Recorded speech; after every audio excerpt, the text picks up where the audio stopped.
오늘 우리에게 주시는 하나님의 말씀 여호수아 4장 1절에서 14절까지 말씀입니다.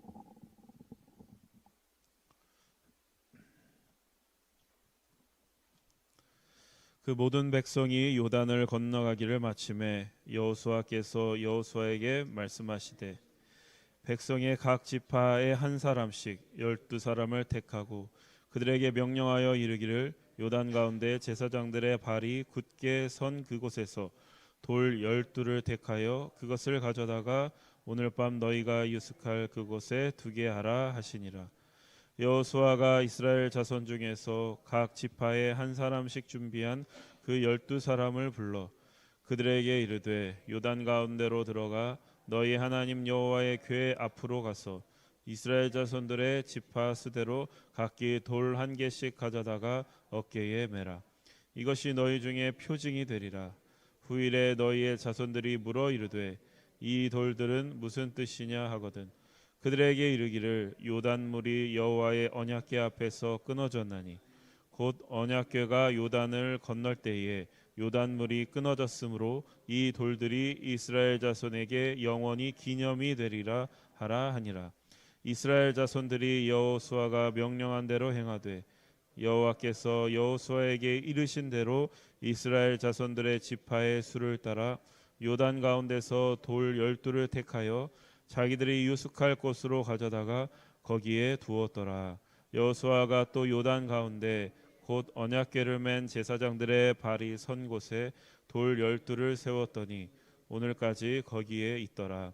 또 여호와께서 여호수아에게 명령하사 백성에게 말하게 하신 일 곧 모세가 여호수아에게 명령한 일들이 다 마치기까지 궤를 맨 제사장들이 요단 가운데에 서 있고 백성은 속히 건넜으며 모든 백성이 건너기를 마친 후에 여호와의 궤와 제사장들이 백성의 목전에서 건넜으며 르벤 자손과 각 자손과 므낫세 반지파는 모세가 그들에게 이른 것 같이 무장하고 이스라엘 자손들보다 앞서 건너갔으니 무장한 4만 명 가량이 여호와 앞에서 건너가 싸우려고 여리고 평지에 이르니라.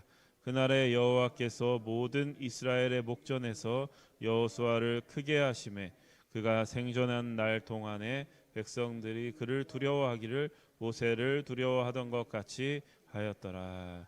아멘. 여호수아 이제 4장에 넘어왔습니다. 여호수아 4장에는 이스라엘 백성들이 요단강을 건너고 난 후의 일들을 다루고 있습니다. 이스라엘 백성들은 그 언약궤를 맨 제사장들의 뒤를 따를 때 요단강 물이 말라서 길이 만들어지는 그러한 놀라운 경험을 했습니다. 이것은 그 모세 시대에 홍해가 갈라지는 그러한 체험만큼이나 놀라운 그런 체험이었습니다. 그래서 오늘 본문에서 하나님은 이 놀라운 사건을 기념하는 기념비를 세울 것을 명령하고 계십니다. 이스라엘 12지파에게 한 사람 하나씩 돌을 가져다가 언약궤를 맨 제사장들이 서 있는 곳 요단강 한복판에 그 돌들로 그 기념비를 세웁니다. 그렇다면 우리가 생각해 볼 것은 이렇게 명령하신 하나님의 의도는 무엇일까 하는 것입니다. 6절에서 7절 다시 한번 봉독하겠습니다. 이것이 너희 중에 표징이 되리라. 후일에 너희의 자손들이 물어 이르되 이 돌들은 무슨 뜻이냐 하거든 그들에게 이르기를 요단물이 여호와의 언약궤 앞에서 끊어졌나니 곧 언약궤가 요단을 건널 때에 요단물이 끊어졌으므로 이 돌들이 이스라엘 자손에게 영원히 기념이 되리라 하라 하니라. 아멘. 하나님께서 기념비를 세우게 하신 목적이 무엇이냐? 이 요단강을 건넌 사건, 물이 말라 길이 만들어진 이 사건을 대대로 후손들도 알 수 있도록 그렇게 기념하라라고 말씀하십니다. 그러니까 이것은 우리에게 주는 의미가 우리가 과거를 회상하는 것이 신앙생활에서 얼마나 중요한 것인가. 우리 교회도 그렇지만 교회력을 지킵니다. 그래서 성탄절, 그다음에 주연절, 사순절, 부활절, 성령 강림절, 창조절, 또 대림절, 뭐 이런 절기들을 우리가 지키는 이유도 이 절기들을 반복적으로 지킴으로써 우리 신앙의 유익이 있기 때문에 그렇습니다. 그것은 뭐냐면 우리 신앙생활의 중심을, 뼈대를 세우는, 중심을 잡아주는 그러한 역할입니다. 중심을 잡는다는 것은 하나님께서 여호수아에게 1장에서 당부하신 말씀, 너는 좌로나 우로나 치우치지 마라라고 하는 말씀과도 연결이 됩니다. 우리가 과거를 기억할 때, 과거를 회상할 때 중심을 잡아 나갈 수 있는 그런 길이 생긴다라고 하는 겁니다. 우리가 과거를 기억하지 않는다면 우리가 가야 될 길을 잃거나 한쪽으로 치우치게 되거나 그런 자기의 생각 안에 갇히게 되는 그런 우를 범하게 됩니다. 왜냐하면 사람은 사실 태생적으로 굉장히 자기 중심적으로 태어나기 때문에 세상이 나를 중심으로 돌아간다라는 생각에 빠지기 쉽습니다. 마치 내가 태어날 때 세상이 만들어진 것처럼, 마치 나를 중심으로 역사가 시작된 것처럼 그러한 생각 속에 빠지기가 쉽다는 얘기입니다. 그러나 기독교 신앙은 우리에게 어떤 태도를 요구하냐면, 너희는 과거를 기억함으로써, 반복적으로 과거에 하나님께서 하신 일들, 그 사건을 기억함으로써 네가 태어나기 전에, 네가 하나님을 알기 전에 이미 하나님이 계셨고, 하나님이 계획을 가지고 계셨고, 너희를 위해 일하고 계셨고, 하나님이 이미 시작하신 그 역사에 너희가 초대를 받았으며 너희가 거기에 참여하기를 원하시는 그분의 부르심 속에 있다라는 사실을 우리에게 끊임없이 상기시킵니다. 그래서 이제 성경에 보면은 오늘 여호수아에서 나오는 그 요단 강물이 마르는, 요단강을 건너는 그런 기적뿐만이 아니라 홍해가 갈라지는 기적을 포함해서 여러 가지 기적 이야기들이 나옵니다. 그래서 우리는 이런 것들을 잘 기억해야 되는데, 제가 생각했을 때 그 많은 사건들 중에서 우리가 핵심적으로 기억해야 될 것은 창조라는 사건입니다. 우리가 창조라고 하면은 창세기 맨 앞쪽에 나오는 그러한 일들로만 우리가 태고 쪽에 있었던 옛날 일로 여기는 경향이 있는데, 사실 창조는 성경 전체에서 가장 핵심적인 주제입니다. 그러니까 우리가 믿는 하나님이 누구냐 그랬을 때 우리가 가장 제대로 답할 수 있는 말은 하나님은 창조의 하나님이시다. 근데 과거에만 우리를 창조하고 끝 이게 아니라 지금도 여전히 우리를 창조하시고 만들어 가시는 하나님이다. 이게 굉장히 중요하다라는 겁니다. 만약에 우리가 정말 그 창조의 하나님을 우리의 마음으로 전적으로 받아들일 수 있다면 성경에 나오는 수많은 기적의 이야기들을 우리가 믿지 못할 이유가 전혀 없습니다. 그 사실로 믿을 수가 있죠. 하나님께서 모든 것을 만들어내셨다라는 사실 아래서 그렇습니다.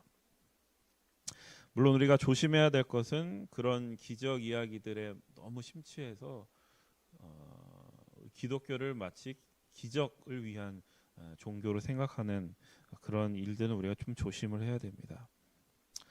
그래서 오늘 말씀에 보면은 이 기념비를 세운 것은 무엇을 위한 것이냐? 요단강 사건을 표징으로, 6절에 보는 바와 같이 표징으로 삼기 위함이라고 밝히고 있습니다. 그러니까 표징이라는 말은 쉽게 얘기를 하면은 그것 자체가 목적이 아니다라는 얘기입니다. 기적 자체가 목적이 아니라 그 기적을 통하여서 하나님께서 우리에게 원하시는, 요구하시는 일이 있다라고 하는 겁니다. 만약에 기적을 통해서 가나안을 굴복시키려고 하셨다면 오히려 손쉽게 그 일을 하셨을 것입니다. 근데 하나님이 하시려는 일은 우리와의 관계거든요. 인격적인 관계. 그러니까 힘으로 기적으로 억지로 가능한 일이었다면 그렇게 하셨을 겁니다. 그러나 하나님 우리를 기다리시고 인도하시고 이끌으시면서 우리와 관계를 맺고 사랑의 관계, 믿음의 관계를 맺기를 원하시는 분이기 때문에 그러한 기적을 하나님은 중심으로 삼지 않으신다는 겁니다. 다만 그것을 기억하여서 더 앞으로 나가라라고 하는 의미가 있습니다. 그러니까 이 기적을 대대로 기억하여서, 그러니까 하나님이 어떤 분이신지를 기억해라. 하나님에게 어떤 능력이 있는지, 그 권능이 어떤 것인지 그것을 기억하여서 내가 너에게 원하는 그 자리로, 하나님을 신뢰하는 자리로, 하나님을 사랑하는 자리로, 하나님을 믿을 수 있는 자리로 가라라고 하는 요구입니다. 우리가 기념비를 세우고 과거를 기억해야 되는 이유, 우리가 신앙생활을 하면서 느끼는 것이지만 우리가 일주일에 한 번씩 모여서 예배드리고 하는 이유도 마찬가지지만 우리의 삶 속에 깊이 빠져서 살게 되면은 자꾸 자기 생각 안에 갇히게 됩니다. 내 경험 안에 갇히게 됩니다. 내 생각 안에 갇히게 됩니다. 마치 내가 혼자 태어난 것처럼, 내가 모든 걸 혼자 다 판단하고 내가 다 결정할 수 있는 것처럼, 내가 내 인생을 다 책임질 수 있는 것처럼 우리는 착각하면서 살기가 쉽습니다. 세상 일이 잘 될수록, 내 능력이 더 생길수록 그 일은 더 심해집니다. 그래서 이제 우리의 이런 부분들을 잘 알고 계시기 때문에 하나님은 그 일을 기념비로 세워서 과거를 계속 돌이켜 보면서 너희 현재를 세워가라라고 하고 말씀하십니다. 여러분 창세기 읽어보시면 하나님께서 자신을 어떻게 소개하시냐면 희한하게 소개하십니다.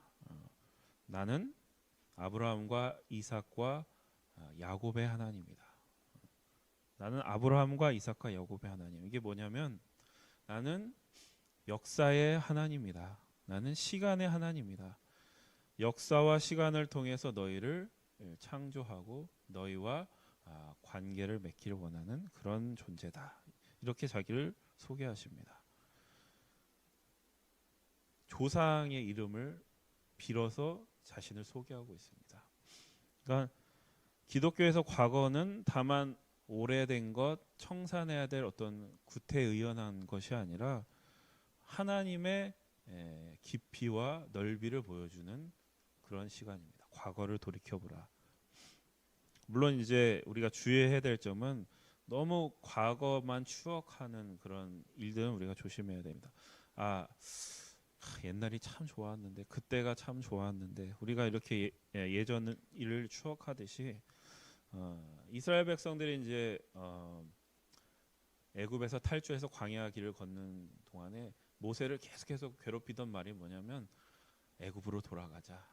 그 얘기가 뭐냐면 그래도 옛날이 좋았는데, 그때 힘들었지만 노예 생활이지만 그때는 이렇게 불안하게 살지 않아도 됐는데, 이렇게 예측 못할 삶을 살지 않아도 됐는데 라고 하는 그런 푸념과 불만을 계속해서 늘어놓았던 것입니다.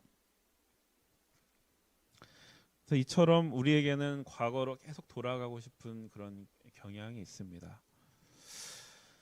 물론 이제 이런 생각이 드는 것 자체가 잘못은 아닙니다. 사람이라면 다 그런 생각이 드는데, 하나님이 여기서 이제 기념비를 세우라고 하고 과거를 기억하라고 하는 것은 그냥 그 과거에 대한 그 감상에 젖어 있어라라는 게 아니라 그 과거에 일하셨던 하나님이 지금도 일하고 계신다. 물론 옛날과 다른 방식으로. 왜냐하면 옛날하고 상황이 달라졌기 때문에. 그래서 그 과거를 기억하여서 그 하나님이 지금도 일하고 계실 거고 앞으로도 일하고 계실 것이니 너희는 그 하나님을 신뢰하고 앞으로 전진해야 된다라고 우리를 얘기하시는 겁니다.